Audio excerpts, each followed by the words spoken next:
Title, Genesis 1, 1-3, 26-28, Creation of Heaven and Earth. Contents 1, 1-3, 26-28. Creation of Heaven and Earth. Two people were arguing over creationism and evolution. One said that God created it, and the other argued that microbes evolved to become humans. The debate did not end easily. The two had a meal together. One said a prayer of thanks to God. Others were just eating.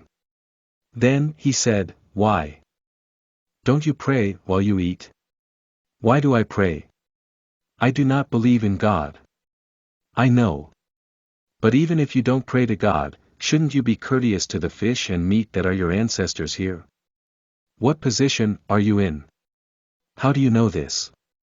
Did you see? No. Then, how do you know?"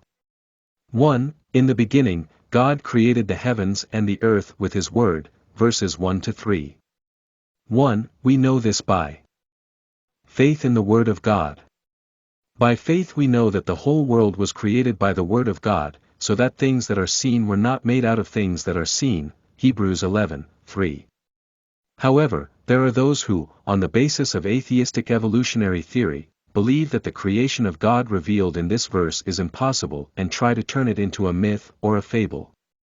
So, in Genesis 1:1, both theism and atheism are beliefs, and you are forced to choose between them. The sun and the moon, Genesis 1:16. So whoever cannot accept this cannot be a Christian. 2. We know this through rational reasoning about creation. It is much easier and more reasonable for us to believe this than to affirm the theory of evolution. Creation itself shows the creation of God. God's intelligence is expressed in the created form of life. Soybeans are planted, there are no simple cells, frog cells. 2. God created man as a special being, verses 26-28. When God created with the Word, He established and provided the relationships of perfect order in all things. The sun, moon, and stars make day and night and seasons regular. Plants and animals will thrive according to their kind.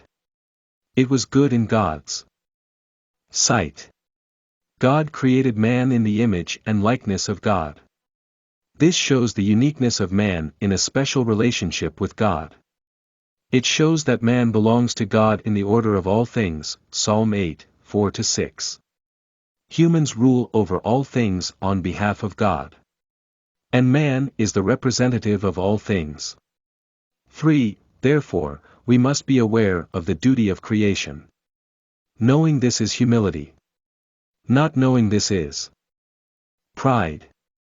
This is because if you know this, you will want to acknowledge and obey God's absolute standard, the Word. What was the answer to Job's suffering? He knew this, Job 38:4-6.